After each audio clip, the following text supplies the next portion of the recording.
Hello the Hindi hub में आप सभी का स्वागत है। हमने नया रास्ता के 15 अध्याय अभी तक पढ़ लिए हैं और हम 16वां अध्याय करने जा रहे हैं, जो कि आपकी बुक में पेज नंबर 57 में लिखा हुआ है।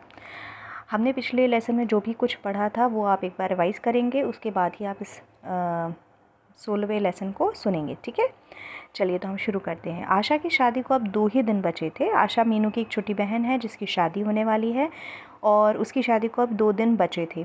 मीनू भी जो है वो मेरठ से 3 दिन पहले आ गई थी। मेरठ में वो वकालत पढ़ रही है और अब वो अपनी बहन आशा की शादी के लिए मीरापुर आ गई है।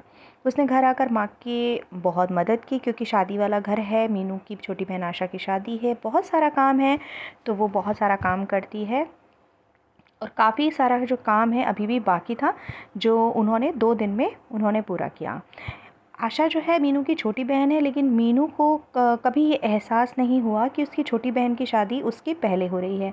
ये जब किताब लिखी गई है उस समय ऐसा था कि बड़ी बहन की शादी ना हो तो छोटी बहन की शादी नहीं करनी चाहिए, लेकिन आशा जो है वो मीनू की छोटी बहन है, फिर भी उसकी शादी मीनू से पहले हो रही है। मीनू और आशा की जो बुआ जी है, जिसके बारे में पहले भी किताब में बताया जा चुका है, जो दिल्ली में रहती हैं, वो भी शादी से 2 दिन पहले आ गई हैं। मीनू के पिताजी और माँ इस बात की उन्हें शंका थी, शंका मीन्स डाउट। उन्हें डाउट था कि कहीं जो मीनू की जो बुआ जी हैं, जो दिल्ली से आ रही हैं, वो कुछ ऐसा ना कह दें कि फिर से मीनू का जो है वो दिल जो है वो टूट जाए, क्योंकि बुआ जी की आदत है कि वो जो है मीनू की शादी न करने पर काफ़ी बार मीनू को और मीनू के पिताजी माताजी को सुना चुकी हैं, बोल चुकी हैं। इसी बात को लेकर उसके माता पिता थोड़े चिंतित हैं। तो उन्हें ऐसा लगता था कि कहीं बुआ जी जो हैं वो ऐसा कुछ ना कह दें कि मीनू को फिर से कुछ वो बुरा भला कह दें।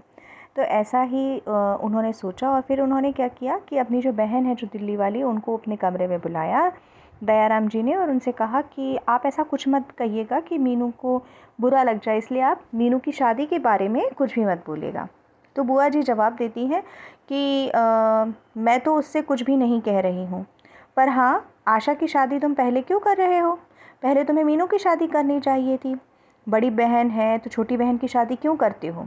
ये सवाल बुआ जी ने अपने भाई यानी कि मीनू के पिताजी दयाराम जी से पूछा। उनकी ये बात सुनकर दयाराम जी ने कहा कि आजकल इन बातों को कौन मानता है, और मीनू तो वकालत यानी कि लॉ कर रही है, उसकी शादी अभी कैसे हो सकती है? ऐसा कहकर पिताजी ने भी थोड़ा सोचा कि मैं अपने काम में बिज़ी हो जाता हूँ, और वो बिज़ी हो गए। अगले दिन शादी की सारी रस्में यानी रिचुअल्स जो शादी के होते हैं वो शुरू हो गए।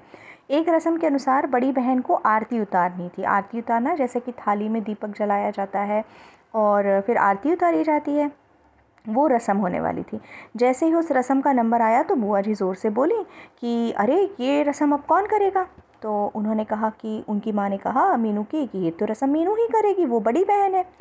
तो उन्होंने कहा मीनू कैसे कर सकती है ये रस्म? ये रस्म तो शादीशुदा यानी मैरिड बहन ही कर सकती है, और मीनू की तो शादी नहीं हुई, ये बुआ जी ने कहा। तो ये बात सुनकर मीनू जो है वो बहुत, उसका चेहरा जो है मुरझा गया, यानी वो उदास हो गई। और मीनू की जो माँ है अपनी बेटी का जो चेहरा है देखकर समझ गई कि मेरी बच्ची जो है वो दुखी हो गई है। उन्होंने भी कहा कि आजकल ऐसा कौन मानता है इन बातों को, मीनू ही करेगी रस्में। तो ये 2 इंसिडेंट्स थे जिससे हमें पता चलता है कि मीनू के माता पिता अब मीनू का साथ देने लगे थे। पहला, जब उसके पिताजी ने कहा कि भाई बड़ी बहन की शादी नहीं हुई तो क्या हुआ, छोटी बहन की हम शादी कर रहे हैं, और अभी समाज में ऐसी कोई नहीं मानता इन सब बातों को। और दूसरा कि आरती उतारने की रस्म जो है मीनू ही करेगी, क्योंकि मीनू ही उसकी बड़ी बहन है। क्या हुआ कि वो शादीशुदा नहीं है। ठीक है, इसके बाद है ये कहकर सब पूजा की थाल लेकर आए। मीनू ने रस्म शुरू की। फिर लेकिन अब देखिए आस पड़ोस के लोग भी आए थे, है ना, शादी में रिश्तेदार आए थे। तो सारे रिश्तेदार जो थे वो ना मीनू को कुछ अलग तरह से, जिसे हम कहते हैं कटाक्षपूर्ण निगाहों से देखने लगे थे, क्योंकि मीनू जो है वो ऐसी रस्म कर रही थी जो उसे नहीं करना था। तो सब आपस में कुछ बातें करने लगे, है ना, गॉसिप करने लगे। और उस समय मीनू जो है पूजा की थाली छोड़कर अंदर जाकर रोने लगी अपने कमरे में। लेकिन उसने क्या किया, मन तो उसका कर रहा था कि वहीं जाकर अपने कमरे में जाकर रोने लगे, लेकिन फिर भी उसने रस्म पूरी की। फिर वो जैसे ही सब कुछ हो गया अंदर गई और फिर वहाँ जाकर रोने लगी। और जैसे वो रोने लगी तो उसके कमरे में आशा आई, उसकी छोटी बहन।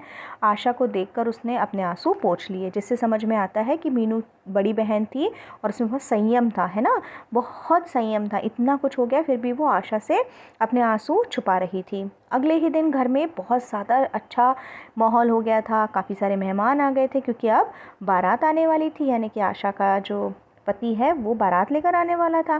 सारे बच्चे इधर उधर खेल रहे थे और सारे जो बड़े थे वो काम में व्यस्त थे। शादी के समय कुछ रस्में होने के बाद आशा को तैयार करने के लिए ऊपर वाले कमरे में ले जाया गया। मीनू और उसकी सहेलियों ने आशा को बहुत अच्छे से सजाया। लाल रंग के लहंगे में आशा बहुत सुंदर लग रही थी।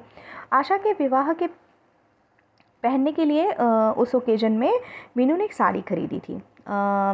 वैसे तो साड़ी पहनने में उसे बहुत अधिक परेशानी होती थी, यानी वो कंफर्टेबल फील नहीं करती थी, क्योंकि शुरू शुरू में साड़ी पहनना और उसे संभालना उसे आसान नहीं लगता था, क्योंकि वो हमेशा ओकेजनली शादी वगैरह में ही साड़ी पहना करती थी। इसलिए उसे तो साड़ी उसने पहनी, क्योंकि वो अपनी बहन की शादी में साड़ी पहनना चाहती थी। और वो साड़ी किस रंग की थी? हरे रंग की साड़ी थी, उसने पहनी और वो बहुत सुंदर लग रही थी। उसने थोड़ा सा हल्का सा यानी लाइट मेकअप भी किया था और उसकी वजह से वो बहुत सुंदर भी लग रही थी।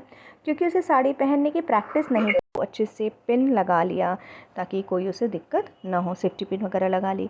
फिर वो बहुत अच्छे से तैयार हो गई, नीचे आई। घर में मेहमान आ चुके थे और उसने उन सबका बहुत अच्छे से स्वागत किया। आशा की 2 सहेलियाँ यानी फ्रेंड्स भी आई थी और सब बातें वगैरह कर रहे थे, है ना। तो 2 महिलाएं थी वहाँ पर और वो आपस में बातें कर रही थी। ये क्वेश्चन इंपॉर्टेंट है, ठीक है। तो एक महिला ने पूछा कि इतनी बड़ी बेटी कहाँ है जिसकी अभी शादी नहीं हुई। उन्होंने कहा कि भाई जो दयाराम जी हैं इनकी बड़ी बेटी कहाँ है और शादी नहीं हुई, जिसने शादी नहीं की। तो दूसरी जो लेडी थी, दूसरी जो महिला थी, उन्होंने कहा कि अरे वो देखो, वो हरे रंग की जिसने साड़ी पहनी है ना, वही उनकी बेटी है। तो वहाँ पर एक और तीसरी महिला थी जिसने कहा अरे लड़की तो सुंदर है, फिर इसकी शादी क्यों नहीं हुई। सबको ऐसा लगता है कि इतना सब कुछ सही है तो फिर शादी क्यों नहीं। तो फिर इतना सुनकर पहली महिला बोली, क्या पता चलता है आजकल की लड़कियों का, बड़े नखरे होते हैं। मतलब वो जो है शादी करने के लिए बहुत टैंट्रम्स, नखरे दिखाते हैं कि हमें इससे नहीं शादी करनी है, इस तरह से पहली महिला ने जवाब दिया। तो दूसरी महिला जो मीनू के परिवार को अच्छे से जानती थी, वो बोली कि ये लड़की जो है मीनू, वो वकालत पढ़ रही है, इसलिए उसने शादी नहीं की। ये दूसरी वाली महिला ने कहा, क्योंकि वो अच्छे से मीनू के फैमिली को जानती थी। लेकिन पहली वाली अभी भी अपनी बात पर अड़ी थी। कहती हैं कि पढ़ने के चक्कर में ये जो बेटियां हैं वो कुंवारी ही रह जाती हैं और शादी की जो उम्र है वो निकल जाती है। ये पहली महिला बोल रही है। मीनू आशा की सहेलियों के साथ वहाँ खड़ी थी, इसलिए ये सारी बातें उसको सुनाई दे रही थी। लेकिन अब इन सब बातों से बहुत ऊब चुकी थी, मतलब बोर हो चुकी थी। तो फिर उसने जो सोचा वो इम्पॉर्टेंट है। It is on page number 60। आप देखिए, ऊपर से तीसरा और चौथा पैराग्राफ है। वो कह रही है, क्योंकि सब ऐसी बातें कर रहे हैं कि अरे शादी की नहीं की, छोटी की हो गई, बड़ी की नहीं हुई, पढ़ती क्यों है लड़कियां, इस तरह की बातें। तो वो ये सोच रही है इन सब बातों पर कि समाज में लड़कियों को रिस्पेक्ट ही नहीं है। समाज जो है लड़कियों को अपनी तरह से जीने का अधिकार क्यों नहीं देता। अब शादी करने का फ़ैसला तो एक लड़की का अपना फ़ैसला होता है ना, कि उसे कब शादी करनी है, कहाँ शादी करनी है। तो ये सब उसे बहुत गुस्सा आ रहा था, ये सब सोच रही थी वो। ऐसी सब बातें सुनकर ना मीनू का हृदय जो है वो बहुत बेचैन हो गया। उसे बहुत परेशानी होती थी कि ऐसा क्यों कर रहे हैं लोग, कि लड़की को समाज में अकेले रहना, शादी बिना रहना कोई अधिकार नहीं है क्या। तो जयमाला का अब कार्यक्रम हुआ। देखिए, जयमाला का कार्यक्रम हुआ। पहले आरती उतारने की रस्म हुई, अब जयमाला का कार्यक्रम हुआ। और मीनू जो है प्रसन्नतापूर्वक हर काम कर रही थी। और सुबह विदाई का समय जो है वो आशा मीनू से लिपट कर बहुत रोई। ठीक है, विदाई का समय भी आ गया। दयाराम जी और उनकी पत्नी भी बहुत रोए। और यहाँ पर क्वेश्चन आता है कि विदाई के समय लड़की जो है वो, उसके मन की जो स्थिति होती है, मन स्थिति, वो कैसी होती है। 2 तरह की फीलिंग्स होती है, जैसे हमने नीलिमा की शादी में भी देखा था, है ना। वैसे ही आशा की शादी में भी है कि आशा को जिस माता पिता ने अभी तक पाला पोसा, बड़ा किया, पढ़ाया, शादी के बाद वो दूसरे घर चली जाती है ना, और वह घर पराया हो जाता है। तो इसीलिए बिटिया को पराया धन यहाँ कहा जाता है, क्योंकि वो शादी के बाद ससुराल चली जाती है। आशा जो है वो बहुत ज़ोर ज़ोर से रोई, फूट फूट कर रोई। पिताजी की भी आंखें नम हो गईं।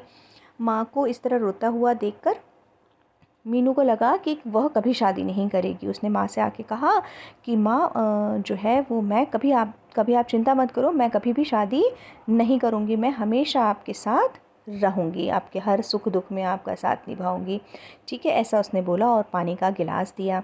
तो उन्होंने कहा कि मीनू ने कहा आपकी एक छोटी बेटी चली गई तो क्या हुआ, मैं आपकी बड़ी बेटी हमेशा आपके साथ रहूँगी।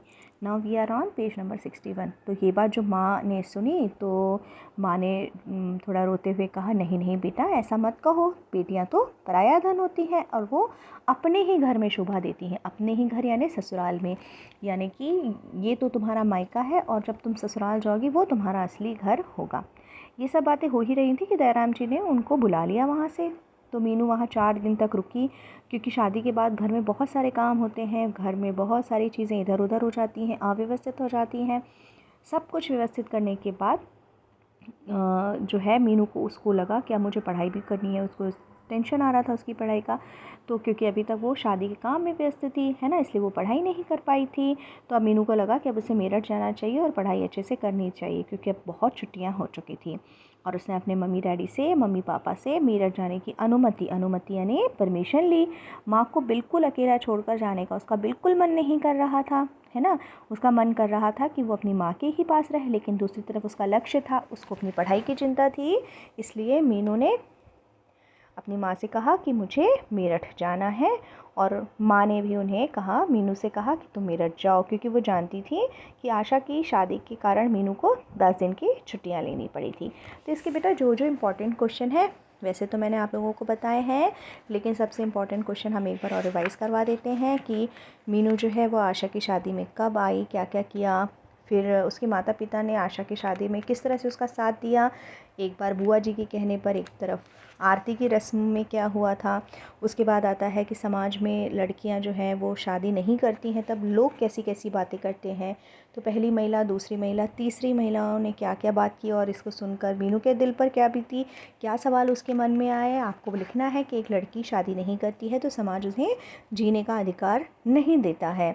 और उसके बाद लास्ट में है कि मीनू जो है वो अपने माता पिता को छोड़कर मेरठ क्यों नहीं आना चाहती थी, क्योंकि एक लड़की की शादी के बाद, छोटी लड़की की शादी के बाद जो है मीनू के माता पिता अकेले हो जाएंगे, इसलिए वो नहीं जाना चाहती थी। फिर आता है कि एक लड़की की शादी जो है वो माता पिता के लिए दुख का भी कारण होती है और सबसे बड़ा सुख का कारण भी होती है। क्यों? क्योंकि उन्हें हमेशा ये लगता है कि लड़की जो है वो पराया धन होती है, उसकी शादी करके उसे ससुराल भेजना माता पिता की जिम्मेदारी होती है। ठीक है, तो ये था आपका अध्याय 16।